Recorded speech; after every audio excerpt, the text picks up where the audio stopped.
Okay, let's begin. Good morning, good afternoon. I want to begin our Women Get On Board speaker series virtual event today by acknowledging the land in which I live is in the traditional territory of the Anishinaabe and the Haudenosaunee.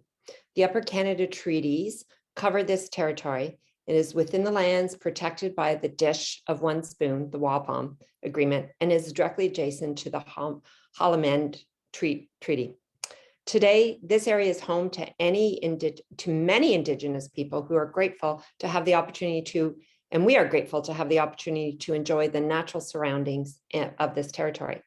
I encourage all of us to become actively involved in understanding why land acknowledgements are important in understanding Indigenous histories and contemporary Indigenous issues in Canada. I also want to take a moment to reflect on the current conflict in Ukraine, which is causing humanitarian crisis with far-reaching implications. We stand together to support our community with family and friends who have been impacted deeply. I'm Deborah Rosati, founder and CEO of Women Get On Board. Women Get On Board is a member-based company that connects, promotes, and empowers women to corporate boards. We have over 850 members across Canada with diversity in our Women Get On Board membership, and our goal is to get more women on boards. Women Get On Board is delighted to be hosting this speaker series with our sponsor, Southleigh Group. They are a trusted advisor to boards and senior management with expertise developing innovative and customized people and pay programs that will enhance business results. The breadth of their experiences brings together business strategy, financial analysis, human resource management, board governance, communication, disclosure, and investor engagement. Our topic today is linking ESG priorities and incentives, part one. We are excited to have Amanda Vogley, President and Managing Partner at Southleigh Group, and Ryan Rush, who I will do his bio shortly. Amanda is the founder, one of the founding partners of Southleigh Group.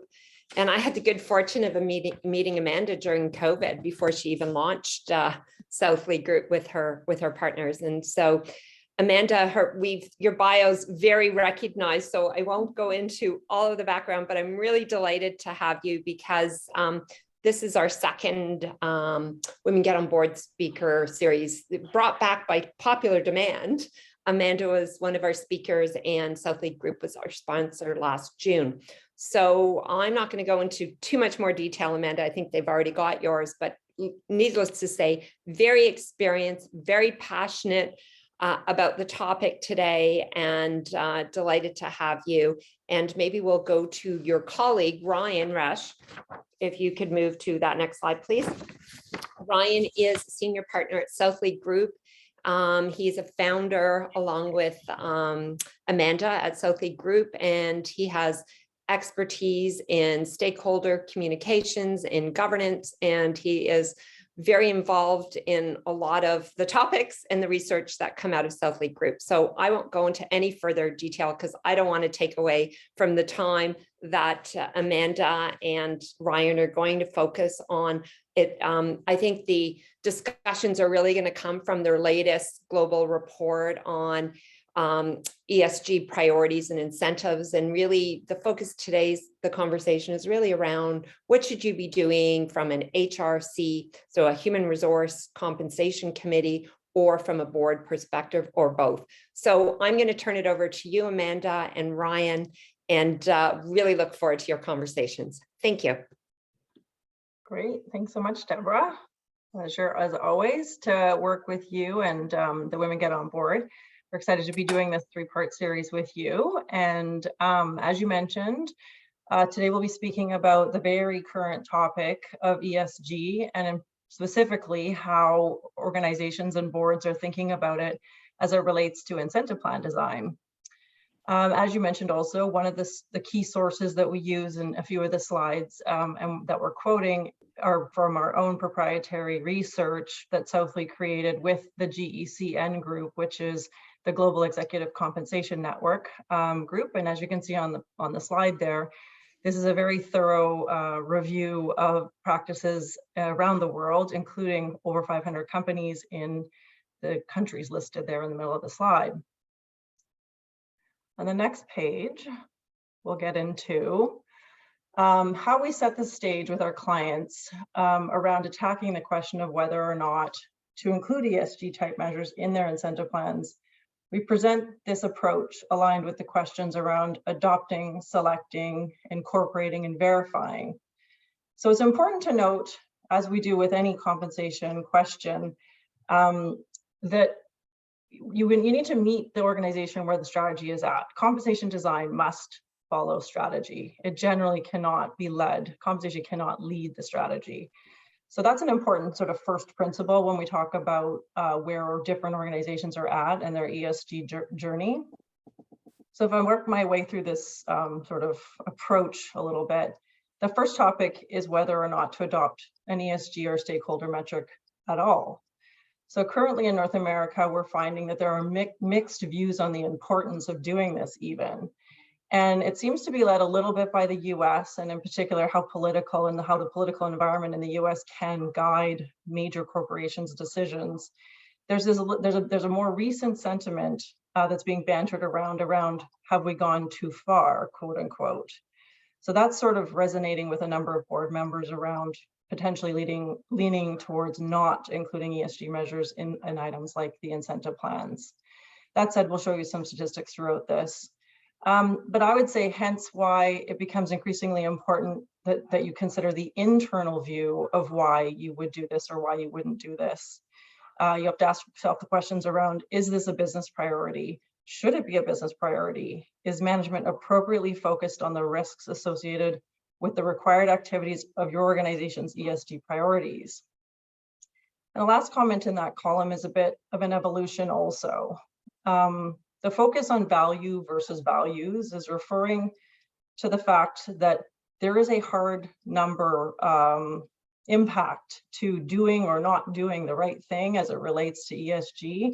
It will impact your financial capabilities and your relative ability to perform over time versus values. And values is more about making sure that there's a proper sentiment and that there's been an organizational view that you're doing a good job. So those are quite different perspectives on what you're trying to get out of doing an exercise like this. Is it about the bottom line? Is it about how the organization is perceived by others? And how do you balance those things? The second one is a very hard one. How do you select the measures? So it's not easy if the strategy and the building blocks are not there yet, or if they're not well defined. So many of the objectives have been articulated, but they're very far out in the future, like 2030 or even 2050. And then there needs to be a plan to get there. So it really does depend on where you're at in terms of articulating it in your strategy, making it measurable, and being able to define it well. Then we go to incorporate. So we'll show you in the next few slides and discuss in this presentation what the evolution has been over the past few years, because it has been sort of being slowly integrated into organizations, including in Canada. It essentially will depend on the nature of the metric that you select and the ability to forecast the targets. It also, you will see, and we'll talk about, varies dramatically by industry and the materiality of the metric that we're speaking of. And finally, we can, what's happening in the terms of this verify column is there's a tremendous amount of focus around the goals and objectives. There's way more investor pressure and scrutiny these days that if you're going to state you have an objective, that you're demonstratively evolving and meeting these objectives. So there's been some talk about using external parties. I would sort of leave you with it as well, using external parties such as rankings like Sustainalytics. We would caution against that. I mean, it's part of the conversation, but in those cases, you're leaving the assessment up to a third party, which has its positives and its negatives as it relates to determining incentive payouts. So that's our framework for sort of working through, should we and how would we incorporate. On this slide, we cover some of our research findings on rates of adoption. So the rate of growth of adoption is slowing in Canada. You will also note that the three lowest bars on these bar charts include Canada and the US. So we continue to trail the rest of the world in this area, along with Singapore. The direction of the change from the light blue to the dark blue, or from 2001 to 2002 is also, it's 2001 to 2002, is also more notable, still increasing, meaning more companies are continuing to adopt in other regions. So you can see the left-hand bars, Europe, UK, Australia, South Africa. The blue bar is sort of jutting up there, and you can see that there still continues to be significant rates of adoption, whereas the Canada bar actually is reduced from 2021 to 2022. So we're sort of going in the wrong direction based on this assessment. And I think it is because, like we said, North America has different sort of pressures and political environment that I think are telling a little bit of a different story as it relates to ESG more broadly. So maybe Amanda, just jumping in quickly, as we look at this and think more about the North American context versus what we're seeing perhaps in Europe and around the world in terms of adoption, beyond just what you've cited, why is it lower in Canada, and do we think that we've hit a plateau? Yeah, I guess one point of clarification that we probably should state is this doesn't go through the difference between a large cap or a large company and a mid cap or a small company. So what we would say behind all this data is that we do believe that the large cap companies are driving the statistic in that they might be tapped out a little bit, but that the smaller or mid-sized companies are continuing to pursue this, and they are the ones that may be adopting in the next year or two because they had been slow to adopt in the first round. And in terms of why, in North America, I sort of alluded to there, the political environment is way different than it is in Europe, as everyone knows. But also the company perspective, I think what we're finding is that many boards are going through the right due diligence to ask the question around, should we do this and how would we do it? But in many cases, they're finding that the organizations are just not ready. So asking those questions about, do we have a plan? Are we ready? Can we measure it? And so often that conversation happens in 1 year, and then it is a clear request made by the board that it's not happening this year, but it's going to happen next year. So let's get our ducks in a row. So there are a number of those types of conversations that are happening. So I do have confidence that over the next couple of years, we will see more adoption in Canada. Well, and I do think also that the investor perspective, to your point, is quite a bit different. And we do summarize in the report some of the major thinking and preferences amongst major investors around the world, and the European-oriented investors do tend to have a much stronger focus on these issues, and I think are putting a lot more pressure on European and Australian organizations, probably more so than what we're seeing in North America. Absolutely. Move on to the next Okay, slide. so if we then get into select, so this is about what measures are being included within our incentive plans, what ESG related measures, and you can see in the chart we've got them bucketed into 5 categories: social measures, environmental measures, customer measures, governance measures, and community measures. And the last 3, customer, governance, community, are less common than social and environmental, and we haven't necessarily seen a lot of movement in them over the past 3 years. And you can see there that environmental measures has grown most significantly in terms of prevalence this year, up to 50% prevalence, up from 30%. And social measures still remain the #1 type of measure at over 70%. And when we then dive into it, and the report goes into further detail on this, when you look at environmental measures, the primary measure that we're seeing is all around greenhouse gas emissions, carbon footprint type of measures are the predominant environmental measure. And then within the social category, that includes a lot of employee related measures, so employee engagement, employee health and safety, diversity, equity, and inclusion. And it's that latter one, diversity, DE&I, that we're seeing the greatest use within the social category. And that's the one that's driving the year-over-year increases in the measures. So you can clearly see that when we step back and we look at the data, that there's definitely, when we step back and think about ESG very broadly, there's a whole bunch of measures that can be considered ESG, and it's a very sort of broad category.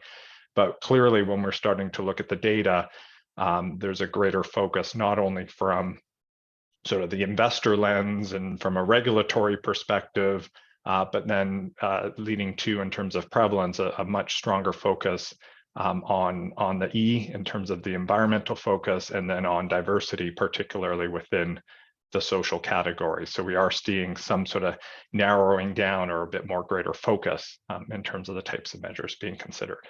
And maybe Ryan, you can mention a few of your favorites in terms of, there's a few sort of leaders out there in Canada and on some of these measures. Maybe give a couple of examples of more specific measures and organizations that others could look to. Yeah, so when we look at the DE&I measures, most of them, when we look in the underlying data set, are still fairly broadly defined. So there are measures that are saying, have we established the right strategy? Are we sort of building up a more diverse leadership team? But they're still fairly generic. There are a few cases where we're starting to see more specific targets being established. So they'll have specific goals for the number or the percentage of women in leadership roles or women in the workforce.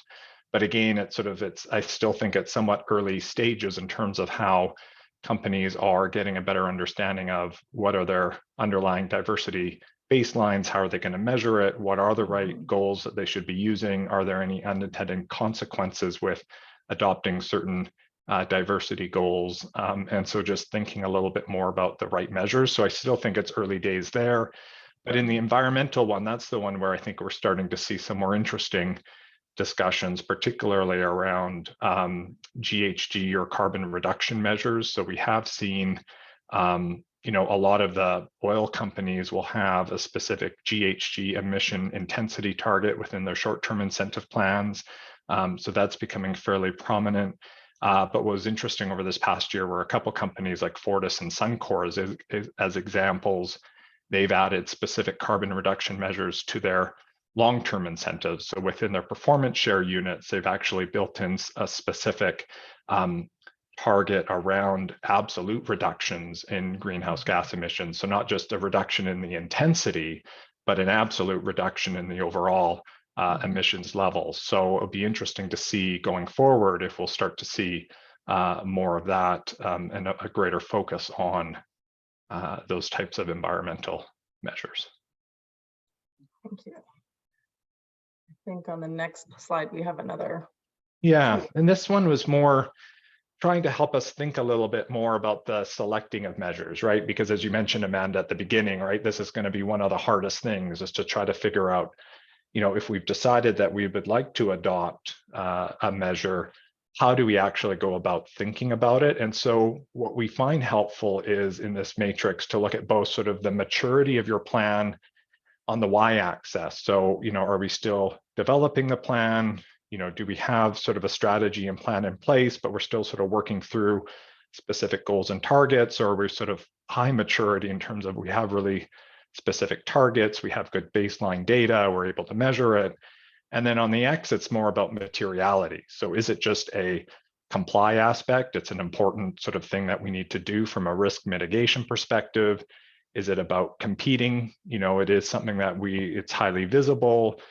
We want to demonstrate that we can sort of compete, and it's an important measure to the organization versus leading. It's sort of a core part of the business. It links directly to long-term value, can have a material impact on value. And so depending on where you are, and you look at these different measures, you look at where you are in terms of your maturity, it can help you make decisions around how do you actually think about where and how you incorporate the measures into your plan. Because as I said, ESG is such a broad topic, right? There's so many different measures. And so if you can start to narrow it down and say, this is the measure that we want to lead in, but it's still low in development, well, then maybe you're not ready to necessarily say we want to reduce greenhouse gas reduction, by X megatons, but we are going to put in a goal in our individual performance for the executive team that they need to develop a strategy, to move that forward, right? So at least you can start to demonstrate progress, whereas organizations like Fortis and Suncor, where they have more defined goals and targets around greenhouse gas reductions, it's core to the business, and it's high maturity in that sort of top right quadrant. Well, then maybe you include it more specifically in the long-term incentive plan, where it's much more meaningful and you can put a much more specific target or a measure around it, right? Yeah. So the idea there is to sort of then think about what are the measures that are leading or competing that we need to compete in? Where are we in the maturity? How does that impact what we put into our incentive plan? And then also looking at it to say, for those measures that we might need to comply in, is that just part of the base job, right? Like, is that just part of your day-to-day responsibilities? Does that get covered in your salary? Do you actually need to put an incentive in place for those comply type of metrics? So it forces you to sort of sit back and have a bit of a discussion, not only in terms of the measures themselves, but then how best do we incorporate so that we don't get stuck in the sort of the thing where ESG is so broad, there's all of these different things that we want to try to do, and then we try to squish it all into an incentive plan, and then you just start to lose focus because there's too many measures. People don't know what exactly to focus on. It's unclear to external shareholders, and so trying to take a more focused approach, I think, is going to be something that we'll see more of going forward. Yeah, absolutely. It's, you know, you don't need to pay for everything. This is a nice sort of model to identify the most critical thing to link to pay, because surely you're asking management to think about all of these things regardless of if it's in your incentive plan or not. The question is, should it be in the incentive plan, and how do we do that? So I think this is a nice sort of model for people to sort of take away and think about all the different competing priorities and multiple priorities, and not even owned by the same person within the organization, as you alluded to. So this is a great little heat map. Well, and I guess it's similar too, as we would think about just regular short-term incentive plan design principles, right? We would want to be able to have a more focused scorecard, you know, measures that people can actually drive and control, you know, that there's clarity around it, not too many, that sort of thing. So this is sort of aligned. If you sort of step back and think about ESG as any other type of financial or non-financial metric, right? This would be, you know, a similar sort of discussion that you might already be having in terms of how do we design the right, or how do we determine what are the measures to include within our incentives period. Right, exactly. All right, so on the next page, we cover where the ESG measures are being incorporated into incentives. So the initial most recent past practice that we've experienced here in Canada and in North America for sure is that it was being included as some type of short-term incentive plan, as Ryan mentioned a couple of examples there. It was easiest to put it in, and not as non-committal, to put it in and the individual component for some of the officers or CEO or senior leaders. And often it was sort of their responsibility or their domain. You know, you'd put HR and DEI and the HR department head, but now it's more broad. And you'd see a relatively small weighting in the short-term incentive plan, something like 10 or 15%. If you were to make it its own component for sustainability or DE&I or something like that, a category of ESG metrics, it generally was between 10 and 15% of the overall scorecard, if it wasn't just in the individual officers as a sort of bullet objective. Here we sort of talk about the fact that it is increasingly becoming part of the long-term incentive plan. And that is because we're getting more comfortable with the notion. It is because, like Ryan was alluding to, organizations are getting smarter at what are they measuring. Management teams have had time to develop real targets that they are okay to be held accountable to. So on this slide, you can see that there's been a notable increase, more than 1/4 of companies in terms of adding the measure to the long-term incentive. That's an 11% increase over 2020. The other statistic we offer here is that almost 3/4 of the companies are using at least one quantitative measure, which I'm not surprised by, because the nature of long-term incentive plans is such that it doesn't usually get adjudicated by the board, meaning that you set the performance parameters at the date of grant, and then at the end of the grant, like a PSU, a performance share unit, as an example, that vests at the end of 3 years, typically the performance parameters are quite clearly set, and then they're just calculated at the end of the 3rd year. So there's been, because of that history, organizations are more comfortable that if you're going to put it in a PSU program as a small portion related to an ESG objective, that it also would be calculatable at the end of 3 years, which as we've just been talking about, isn't always easy. And unless you can do that, there sort of tends to be a discomfort with doing it. But you can see here that there has been an increase, and it's evolving towards including in long-term incentives.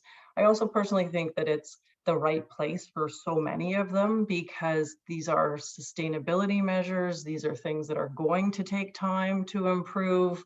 Having them in one-year objectives, is quite short-sighted for many of them. Even DE&I objectives, if you set up a target, it is going to be multiple factors that are going to contribute to your ability to get there, and change cultures and change behaviors to get there. So that does take time. So if we think that LTIP, or if we think that these measures, Amanda, to your point, are more long-term in nature and would fit better within a long-term incentive plan, what are the challenges that companies are facing in terms of in terms of why, for instance, in Canada, we're only at 11% of usage versus what we're seeing more broadly on a global basis? I would say that it's the selection of the measure, and then the comfort with setting a threshold, a target, and a maximum around that objective. Because, like I was saying, in order for it to be qualitative, you need to be able to clearly define those metrics and then be held to them. And there are so many factors that are going to change over time. There's a fair amount of discomfort that we can forecast all of the potential considerations today for 3 years from now. The other one I'd say is there's a dominant, now that these metrics exist, there's a dominant complaint by many external bodies that we're just paying for basic performance, and that it's giving more compensation to people, even though this should be base expectations. If you take DE&I as an example, it's sort of the dominant one. Is this not just good corporate citizenship to focus on enhancing the diversity of your workforce? So there's a lot of complaints around that. And maybe I'll mention the two main ways we see them incorporating these factors in the long-term incentive plan, because it goes to this idea of being able to isolate the performance factors. So I'd say there's two main ways. The first way of including an ESG metric within your long-term incentive plan is most easily within your PSU plan, if you have one, a performance share unit that vests over 3 years and has a metric that you calibrate, that you determine the payout factor at the end of the 3 years. You would just add a weighted portion of that 100% PSU as the ESG metric. So you'd measure at the end of 3 years, and usually we see it being a minority weighting, 10 to 15%, maybe 25% if you're really certain about it and it's really a critical priority. But we more see a 10 or 15% weighting within the PSU. That means you are paying something for delivering on it, right? That is, the 25% weight is for delivering in the end of 3 years. When there's a discomfort with that, paying anything for delivering on target, the way to avoid that is by doing the second model. The second model would be having a modifier. So the PSU stays the way it is. At the end of the 3-year performance cycle, you measure the PSU, say it's relative TSR, kicks out a 1.5 multiplier because you've done great against your peers. Then you do a test against your ESG metric, and that's where the modification comes in. If you've missed your ESG metric, you might reduce the 1.5 using this ESG modifier. Or if you've done something exceptional for ESG, you would increase it. But the modifier allows you to naturally leave the 1.5 factor if you've actually just done what's been expected of you on the ESG front. So those are the kind of conversations around, if you were to consider including in your long-term incentive plan, some ideas about how to do it and how much impact it may have on the outcome of the payments for these officers. Perfect. Well, that's good. And so then if we jump to the next slide in terms of the fourth part of our journey around verify, and this is where, as Amanda said at the beginning, around increasing focus on how do we set rigorous targets and make stakeholder incentives more meaningful within the total compensation package. And so in this chart, we're looking at are the payouts as a percentage of target for ESG or stakeholder related measures within the short-term incentive plan. And you can see there that if it's red, it's above target. If it's blue, it's below target, and gray, it's at target. And on average, for the global results on the right, 60% of them have paid out above target, and only 16% are paid out at target, and 23% below target. Canada is a bit of a different story. Interestingly enough, we tend to have more rigorous targets in place, it appears, because 60% of them have paid out below target in the past year versus only a third paying above target. And you can see the variability as you go across the different jurisdictions. But what's interesting here is this is where I think then shareholders and investor groups are now starting to sort of push back a little bit to say, we don't, yes, we agree with the idea that you should include, and many investors will say, we support the use of ESG related measures within your incentive plans. They need to be material. We'd like to see it being a meaningful component. But they're also saying that you need to apply the same rigor to these types of programs and these measures that you would apply to other financial or non-financial measures, right? So if you're looking at earnings, there's usually a focus on not only, what are our earnings relative to budget, but how are our earnings trending over the long term? How are our earnings growth doing relative to peers over time? So there's a lot of rigor being set around how do we determine the right earnings target and how do we determine the range around it. And not only that, there's also then a lot of rigor around how do we verify the everything's being audited. And so there's third-party sort of verification of your financial performance. There's rigor being used to determine the width of the performance range. It's not only the target, but it's also the range above and below target. And so there's a lot of work being done there for financial measures that we'll start to see increasingly within stakeholder measures, particularly as they become more quantifiable, particularly as we start to see more specific measures being used, not just a general basket of ESG measures, but some very specific targets being used.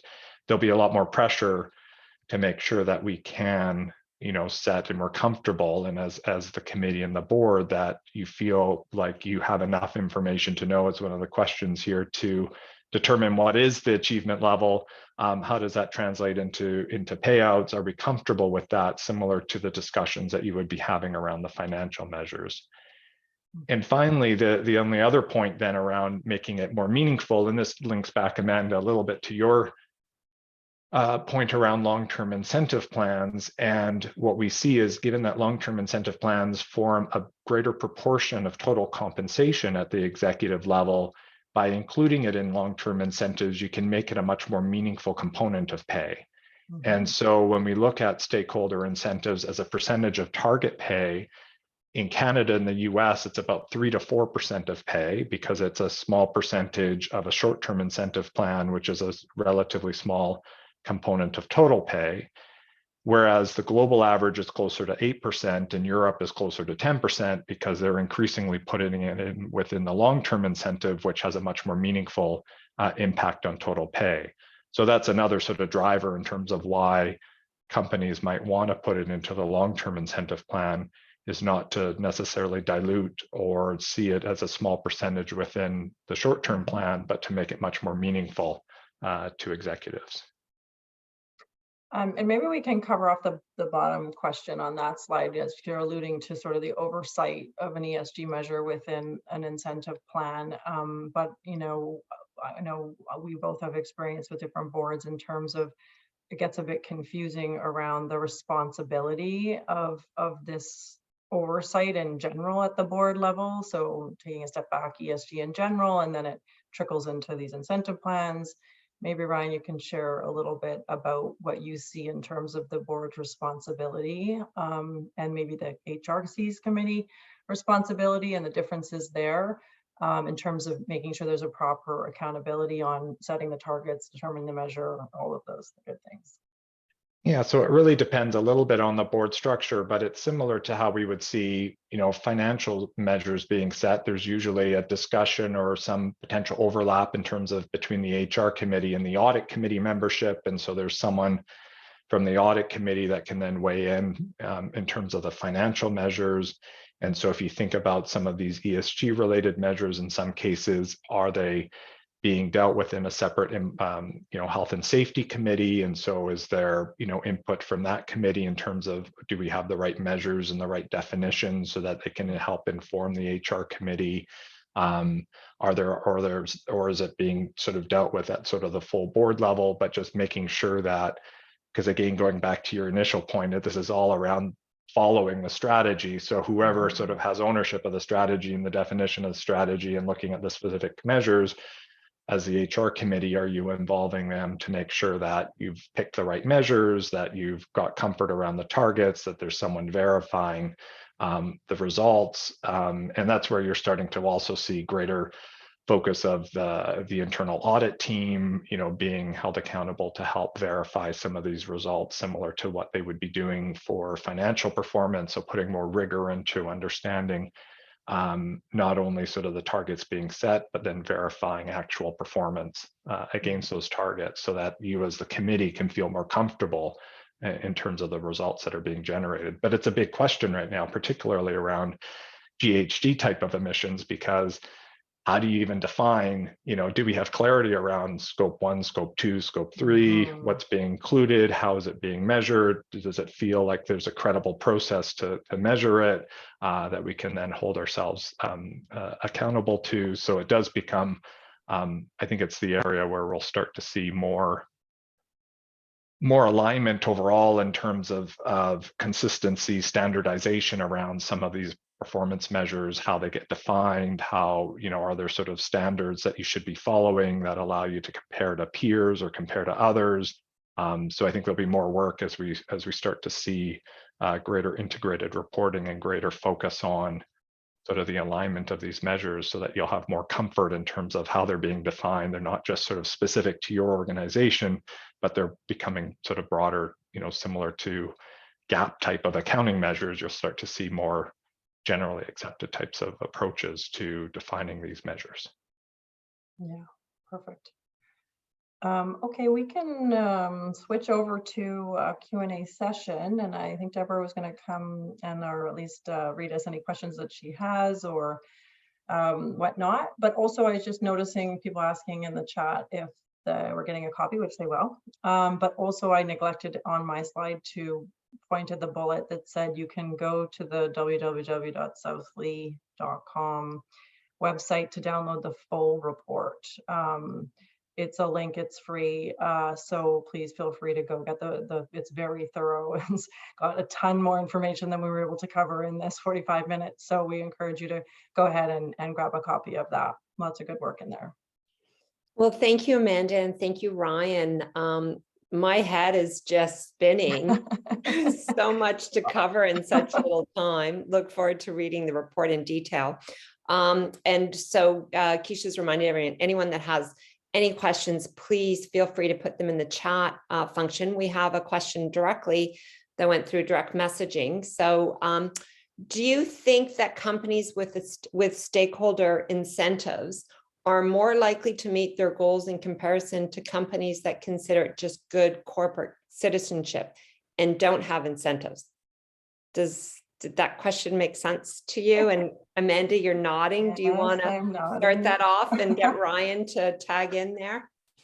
Sure. I mean, I think that time will tell is sort of a bit of an interesting answer. It sort of sounds like a cop-out answer, but I think there will be analytics on this, because there just hasn't, I would say, and I'm interested in what Ryan would say, but I would say it hasn't been around long enough. We probably could do it in Europe, where we could actually test that. If you had an incentive vehicle early on, did you actually have better relative total shareholder return over the same period or over a 10-year period? Because that actually is a theory that why do you need to put every single measure in an incentive plan? Like if management's objectives and management should be rewarded on doing the right thing and enhancing shareholder value for shareholders, it kind of can go back to does share price and returns capture everything? So that is a theory, but it's not a common theory right now in Canada. What would you say, Ryan? Yeah, I'd agree. I mean, I think a couple of points. One is, one of the big challenges is timing with a lot of this, right? When we think about ESG targets that are, net zero by 2050, and you might have interim strategies and a path to get there, but it's not necessarily a straight line. It might take time and significant capital to invest before we start seeing the fruition of it. So I think there's sometimes a bit of a challenge just in terms of timing, and how do you, if these are 1 and 3 year plans, but your goals are going to be much longer than that, is there a case that it's just hard to prove because of the timing differences, I think. But I do think it goes also back to the matrix that we showed, because I'm not sure that if it's a measure that you want to change, that you need to see, and make meaningful progress on, then I think it probably makes sense to include, just like any other sort of financial or operating measure. But if it's a measure that you're doing well on and you're looking to maintain, and it's just important that you sort of keep momentum, then maybe it doesn't necessarily have to be in there. So I think it depends a little bit on, are you looking to drive change? What does that look like? And how do you provide the right focus? Might be important that it's there in order to create those behaviors and those actions. I don't see, so thank you, great response. I don't see another question, but I have a question, if I may. Sure. Of course. In the back pocket. Last week I was participating at a ESG committee governance workshop that Auders put on. And one of the conversations, and I think it varies, and I do feel like Europe and the UK are a little bit further ahead, maybe 3+ years out in some of their reporting and their committee structures. But the question is, when you're thinking about linking these ESG priorities to incentives, typically that type of mandate or that kind of work falls within an HR compensation committee, or maybe it's the governance compensation committee, whichever committee. But where are you finding, have you had any involvement or work where there's an ESG committee focused, and that incentive, the more deciding on those metrics, et cetera, might fall more under that committee as opposed to the HRC? I welcome your thoughts. What are you seeing? Yeah, I would say, in certain cases, going back to my example around, say, health and safety, right? If there's, a lot of capital intensive companies, natural resource companies will have a separate health and safety committee, and they're usually the ones that are deciding and weighing in on what are the right safety metrics, employee health and safety metrics that we should be adopting, and therefore what are the ones that should be included in the incentive plan and how they should be included. So I think there are cases where you've got specific committees that are, directly overseeing specific components, and they would be the ones that usually, in my experience, the HR committee would sort of look to, and there's oftentimes overlap in membership. So they look at the person and go, okay, you sit on that committee, you guys had the discussion. What did you talk about? How should we be thinking about it? So there's usually that type of back and forth. I don't know, Amanda. Well, I would just reiterate that it is squarely in the domain of the HR committee to decide, but because it's the incentive plan that they oversee. So that is clear. And most often the conversations do come up in the HRC, but then the conversation has to go to the full board, or the conversation has to go to these ESG committees to pick the measure, decide if it's appropriate, the weighting, all of those things. But most often it has to start with the HRC saying, I think this is a good idea. I think we should have a component, to Ryan's point, that's going to drive our management team to behave differently or do something or pay more attention to something. It's the HRC that sort of decides that principle and agrees that this should happen. And then they have to go away and do all their screwing around to the different committees and individuals who are experts in these different areas. And we know it's evolving. So we do have some questions that have popped up, because I'm sure I have lots. I could continue, but let's hear from our audience. So question, I think they heard, we caution against third parties, i.e. Sustainalytics. I think you commented on that, Amanda. Could you explain? And while not perfect, I'd expect third parties to provide consistency and objectivity. And thank you, Margie, from Victoria. So did you get because you did refer to third parties, there's good and the bad. But can you explain sort of your rationale and where, and I know, Ryan, you did speak to sort of third party verification on some of the, actual quantification.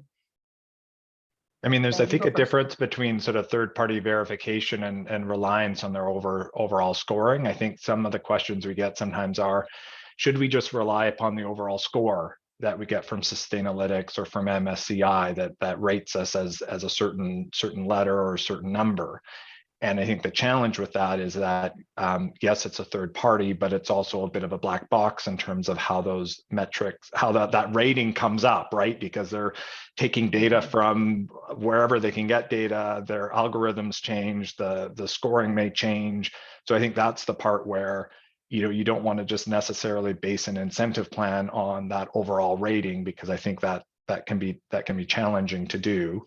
But I think the idea that if you need third-party verification of if you have a specific goal around greenhouse gas reductions and you need to get a third party to help verify, that makes sense, right? Like you probably do need some help in that area. It's more around trying not to rely too much on the different ratings and rankings that exist out there, because they can change all the time and it's hard to really have a lot of control over. Yeah, and just to emphasize that it's not meant to be a check the box exercise. Like, you're not, as a board and as an HRC, you don't want to encourage management just to report something to get points, or just to overemphasize something. Like, that's the fine balance between, like, and that's another big complaint from investors, is like they know they're getting greenwashed. They know that there's just stuff getting put out there. So this is an opportunity to counter that and pick the most important priority to your internal strategy, rather than trying to, appease everybody. And that's important too, don't get me wrong, but just from an application to the incentive program, we think there's just a better way. Okay, thank you. Good response. So next question.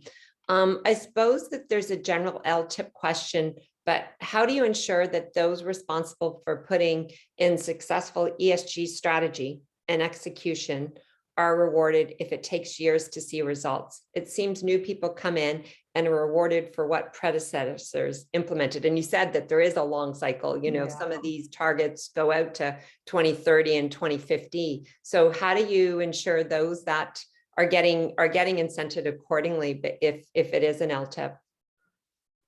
That's a great question, and an important insight, that these strategies live longer than an employment life cycle in most cases. And so how do you make sure? I mean, it's a challenge. I mean, I guess the cynic in me would say that we hope the management team is doing what's in the best interest of the company for the benefit of the shareholder. Otherwise, why are they an executive? but that aside, I think that's the point of doing like building blocks towards. Like, I did hear some terrible comments from management that announced these things about 2030. They know they're not going to be here in 2030. They know that. It's very easy for them to put that out there and get the credit for it, just get the accolades for saying it. And so it is incumbent upon the board that when that CEO said, sure, yeah, of course we can do that, we're going to be gone in 3 years or 5 years, incumbent upon the board to say, fine, like, I'm going to hold your feet to the fire to do the first 3 years and then the next 5 years. So that is exactly what we mean by bringing it in from a lofty 2030 goal. This current management team needs to figure that out, and it's not easy, and maybe they should be rewarded for just figuring it out. That's exactly the point. Good. Yeah, and I think a couple of sort of more technical ways of thinking about it. One is in some of the LTIP designs, we're talking a lot about, what happens if you're a good leaver or you retire. Should those programs continue to vest through your retirement? So if you do leave the organization and there's 2 or 3 years left, then should they continue through retirement so that you're still held accountable for decisions that you made while being there after leaving? But then also, we've talked about, and this might be more sort of theoretical, but could you do a much more longer term incentive plan? Like, could you do a hyper long-term incentive plan that says, if our target's by 2030, we're going to put in a 7-year plan and put a 7-year target to it. And maybe you have some provisions that, if you do retire, you still get a portion of it, but at least then the team is being held accountable for that longer term goal. The challenge is, I think you'll get some pushback from management in terms of the timing, because no one likes to wait that long. But I think if it is material enough to the business, it's something to sort of contemplate and think about in terms of, would we want to pay for that over a much longer term period, and what would that look like? So another question coming in. STIPs, so short-term incentive plans. How do you prioritize those? So there's incentive priorities for short-term, and then for long-term incentive, how do you incentivize? So do the short-term, but with the longer term, and would that be a correct way of positioning it? And I guess short-term can mean many things to many. So you'd have to define what short-term is versus long-term. So what typical, I'm trying to read this for you, Anar, but hopefully I'm doing it good. So STIPs incentivize priorities and LTIPs incentivize outcomes. Would that be correct way of positioning it? I think it's pretty good. I think that the added overlay is that when you think about something like a performance share unit, when we say LTIPs incentivize outcomes, most often people are thinking about share price or total shareholder return, because that sort of is the metric that captures everything. Like all the good, bad, and ugly that you've done and the market is doing to you comes out in your total shareholder return, and that is definitely an outcome of you're being judged all along. And that's what the outcome is. The overlay of a performance share unit is you actually can do both, because the underlying unit is a share price and the dividend over time, which is an outcome. But the overlay of a performance share unit in this case is specific carbon emission priorities or specific DE&I rates. So you can kind of do both with something, I would argue, with something like a performance share unit. Okay, I'm mindful of time. I don't see any other questions coming in. Before I turn it to closing, any last words of wisdom you want to impart with our attendees today, Amanda and Ryan?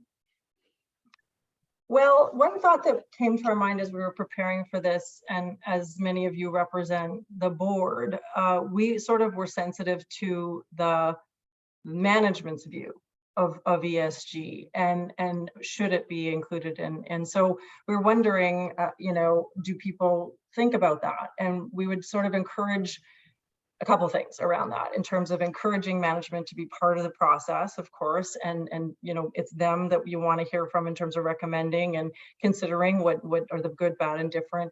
Is this possible? Is this not possible? We need to listen to management on all of those fronts. But in conclusion, Ryan and I both agreed that generally speaking, management is supportive of this. Everyone understands it's part of the strategy, it's part of the evolution of the company. And as long as it's clear and fair and they're part of the process, it's actually been generally accepted. And so I think it's that regular ongoing conversation between the board and management about what is important and are we ready for this? Because it's coming, it's just a matter of when. Ryan, any further comments? I would just, one of the things at the beginning, we talk about moving more to value versus values. And I think we just also have to make sure that we don't lose sight of underlying business performance. And this is a contributor to that over the long term. And I think it can get a lot of airtime and a lot of, write-ups and it can feel somewhat overwhelming, but I still think overarching that we still need to be focused on how are we driving performance in our organizations, our incentives calibrated correctly, and then how do we layer this in addition to that? So it's an important consideration, but one of many in terms of how we look at the overall incentives.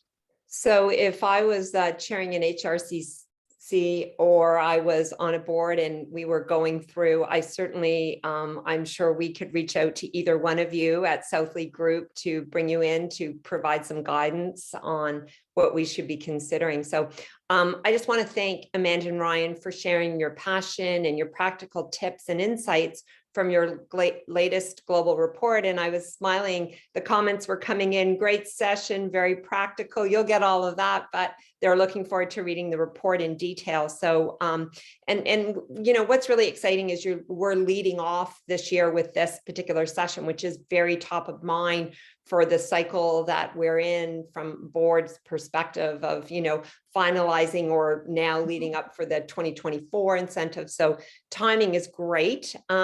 We want to thank you and for your time, and we'll be donating to our charity partner, Dress for Success, the Toronto chapter, for your time. And thank you to Southleaf Group for being our sponsor for today's Women Get On Board speaker series. And as you can see, our next session, which Southleaf Group will be sponsoring, will be around directors' compensation in 2023, part 2. Just to let you know, we've had a lot of signups already for that because I'm a director. I want to know what I should be getting paid. And I'm sure some of my colleagues and others on this session for the session today would. A couple follow-ups. Thank you all for joining us today. Following the session, you will get a thank you email, and in it will be the slides and the report and a link to the event for a survey. So we really appreciate you filling that out. And then in a few days to follow, you'll receive a recording. I know some of you had to drop off a bit earlier. Some of you weren't able to attend in the full session. So you'll get a recording in a couple of days. And then we will follow on with a blog kind of highlighting today's session in the discussion. So to your board journey, may you continue to be empowered. Thank you, stay safe, and be well. Thanks, Deborah. Thank you. Thank you.